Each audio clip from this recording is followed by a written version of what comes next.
유방암은 전체 여성암 중 21.5%를 차지해 가장 흔한 암으로 꼽힙니다. 유방암은 유방 조직, 특히 모유가 이동하는 유관이나 모유를 생산하는 선 조직인 유방소엽의 상피세포에서 발생하는 종양인데요. 이러한 조직적 특성상 절제 수술 이후에도 유관과 림프관을 따라 암세포가 이동했을 가능성이 높기에 재발률을 낮추기 위해 수술 후 방사선 치료나 항암, 호르몬 치료를 많이 시행하게 되는 암입니다. 방사선 치료는 주로 수술 이후에 재발을 막는 데 중요한 역할을 하는데요. 암덩어리를 제거했다 하더라도 주변 림프절이나 유선 조직에 미세한 암세포가 남아있을 가능성이 있기 때문에 이러한 암세포들을 사멸시키는 데 방사선 치료가 그 역할을 합니다. 유방암에서 방사선 치료는 모든 환자가 받는 치료는 아닌데요. 유방 보존 수술인 유방 부분 절제를 받은 환자에게는 기본적으로 고려되는 치료지만 유방암이 있는 유방 전체를 잘라내는 유방 전 절제술을 받은 환자 중에서는 림프샘 전이가 있거나 암의 병기가 높은 경우에만 방사선 치료가 이루어집니다. 보통 유방암의 방사선 치료는 외과에서 수술을 시행하고 만약에 항암 치료가 필요하다고 하면 이 항암 치료를 시행한 후에 방사선 치료를 시작하게 됩니다. 다른 고형암과 달리 유방암에서는 항암 치료와 방사선 치료를 동시에 진행하는 경우는 매우 드뭅니다. 방사선 치료를 위해 방사선 종양학과에 오시게 되면은 전문의와의 진료를 통해 치료 횟수 그리고 범위를 결정하게 됩니다. 이후 방사선 모의 치료라고 불리우는 CT 촬영을 진행한 후에 비로소 방사선 치료를 시작하게 되는 것입니다. 방사선 치료 계획용 CT를 통해 의료진은 방사선 치료 디자인을 하는 셈입니다. 이 과정에서는 폐, 심장 같은 정상 장기의 방사선 양에 대한 계산도 이뤄지는데요. 이 치료 계획 과정이 끝나면 매주 5일, 하루에 5분에서 10분 정도씩 4에서 5주간 치료가 이뤄집니다. 때에 따라서는 2주 정도에 종료하기도 합니다. 크게 두 가지 정도를 소개해 드릴 수 있는데요. 먼저 방사선 치료의 범위를 조금씩 줄이는 연구를 많이 시행하고 있습니다. 특히 애과부라고 불리우는 겨드랑이 림프절까지 포함을 해서 치료를 하던 것을 점차 범위를 줄여서 겨드랑이 림프절을 빼려고 하는 연구들이 활발히 진행되고 있습니다.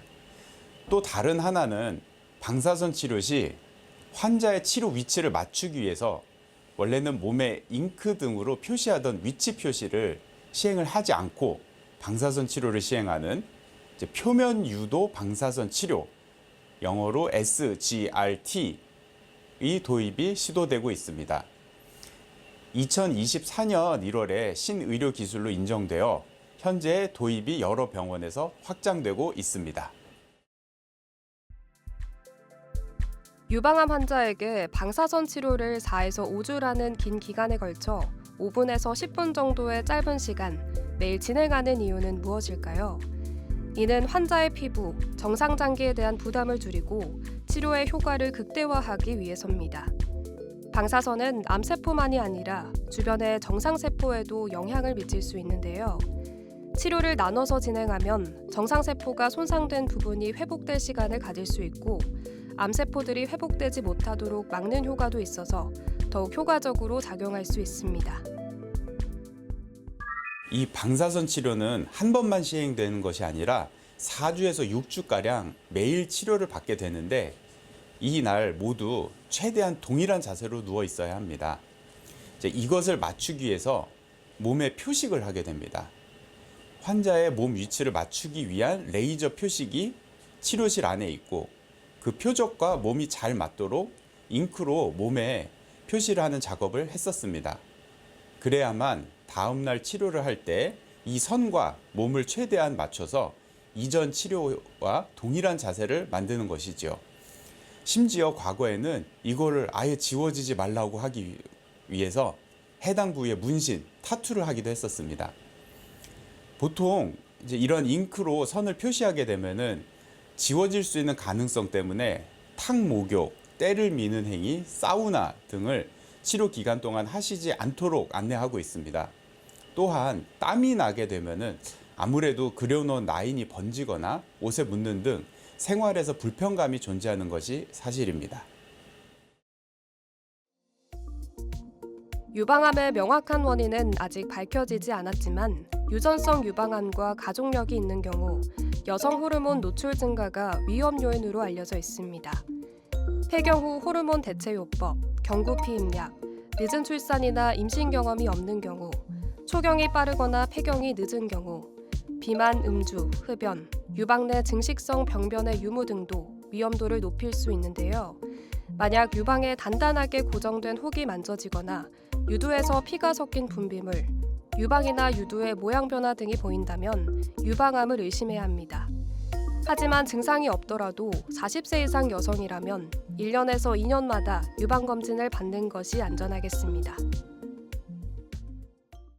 앞서 말씀드린 표면 유도 방사선 치료는 말 그대로 환자의 몸, 표면을 입체적으로 분석해서 매일 환자분이 동일한 자세로 동일한 자리에 위치할 수 있도록 환자가 누워있는 치료대 그 자체를 이동시킵니다. 이를 위해서 기존의 방사선 치료기에 표면 유도를 위한 별도의 장치를 부착해서 치료기와 연동을 시킨다고 보시면 되겠습니다. 이때 방사선 치료기에 달려있는 CT를 포함하여 여러 최신 장비들의 도움을 받게 됩니다. 표식 없는 방사선 치료는 국내에서 신의료기술로 인정된 지 약 1년 남짓 되었으며 비교적 최근에 수가 적용이 시작된 치료입니다. 건강보험 적용이 가능해짐에 따라 환자 본인 부담이 과거보다 줄어들었고 기술적 효과와 환자 만족도가 높아 점차 확대되고 있습니다.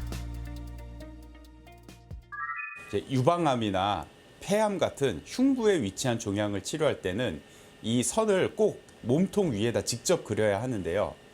유방암 환자들은 특히 피부와 가까운 유방 부위에 높은 방사선이 들어가게 해야 하기 때문에 이 주위에 방사선 피부염이 발생하는 경우가 많습니다.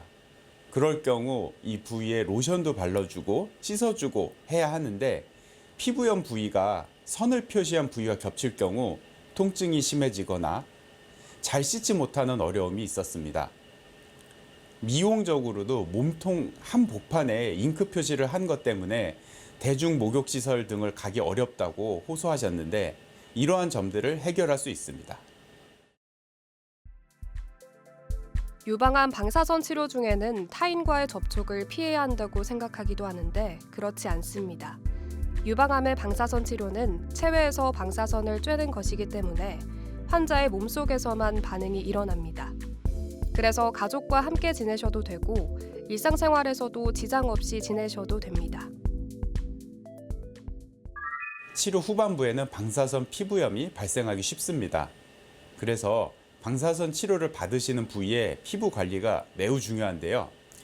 방사선 치료를 받으실 때 대부분의 병원에서는 피부 관리하는 법에 대한 교육을 실시하고 있습니다. 잘 들으시고 열심히 따라해 주시는 것이 좋겠습니다. 또한 많은 분들이 염려하시는 림프 부종, 방사선 치료 기간에 악화되거나 새로 발생하는 경우가 있기 때문에 수술 후에 교육받으셨던 림프 부종 예방 마사지, 운동을 방사선 치료 기간 중에도 열심히 해주시는 것을 추천드립니다. 여기서 잠깐! 잘못된 의학 상식을 바로잡아 건강도 지키고 상식도 키우는 Yes or No. 방사선 치료 중에는 뜨거운 물로 목욕하지 말아야 한다는데 사실인가요? 매우 어려운 질문인데요. 예스일 수도 있고 노일 수도 있습니다. 일단은 치료 기간 중에는 뜨거운 물에 들어가는 탕 목욕이나 때를 미는 목욕은 피하시는 것이 좋습니다. 이제 그려진 선이 지워지는 것 때문인 것도 있지만 방사선 치료 기간에는 유방 부위 피부가 자극을 많이 받은 상태이기 때문에 이 뜨거운 물에 오래 노출되는 것이 자극을 늘려서 불편감을 유발할 수 있고 화상과 염증의 위험도 늘어나게 됩니다. 이제 다만 샤워를 하실 때 억지로 찬물로 샤워하실 필요는 없고 미온수 정도의 온도로 샤워하시는 것은 괜찮습니다. 이제 그래서 100% 예스라고 말씀드리지 못했습니다. 잘못된 의학 상식 깨치기 Yes or No 두 번째. 유방암에서 방사선 치료 횟수는 병의 중증도와 관계가 있나요? 예, 답은 노입니다. 수술 후 시행하는 방사선 치료는 사실 과거에는 대부분 30회 이상의 치료를 시행했었는데 최근에는 16회 또는 20회 정도의 치료를 끝내는 경우도 점차 늘어나고 있습니다. 이는 방사선 치료 기계들이 발전하고 세기 조절 방사선 치료 등이 도입되면서 하루에 치료할 수 있는 방사선의 양이 늘어났기 때문에 발생한 변화입니다. 방사선 치료는 유방암의 재발을 막는 매우 중요한 치료인데요. 환자들은 치료 전 반드시 어떤 기술이 사용되는지, 자기 몸에 어떤 영향을 줄 수 있는지 충분히 이해하고 시작하는 것이 좋습니다. 또한 방사선 치료 후 피로감이나 피부 반응 등이 생길 수 있으니 치료 전후의 생활관리 요령도 병원으로부터 자세히 듣고 준비하는 것이 바람직하겠습니다. 보통 유방암 환자분들께서는 수술을 받고 또 필요한 경우에는 수술 전후에 항암 치료도 받고 그 다음에야 비로소 방사선 치료를 받으시게 됩니다. 그렇다 보니 길어진 치료 기간 자체로 인해서 힘들어 하시는 경우가 많이 있으십니다. 또한 매일 병원에 와야 한다는 점도 부담을 느끼시는 경우도 많이 있으십니다. 그렇지만 지금까지 잘 해오셨고 이제 조금만 더 힘내시면 된다는 말씀을 꼭 드리고 싶습니다. 특히 방사선 치료를 너무 미루시게 되면은 전체적인 치료 결과에 안 좋은 영향을 줄 수 있으니 꼭 안내받은 일자에 오셔서 치료 일정을 정하고 가시기를 추천드립니다. 환우분들의 쾌유를 빕니다.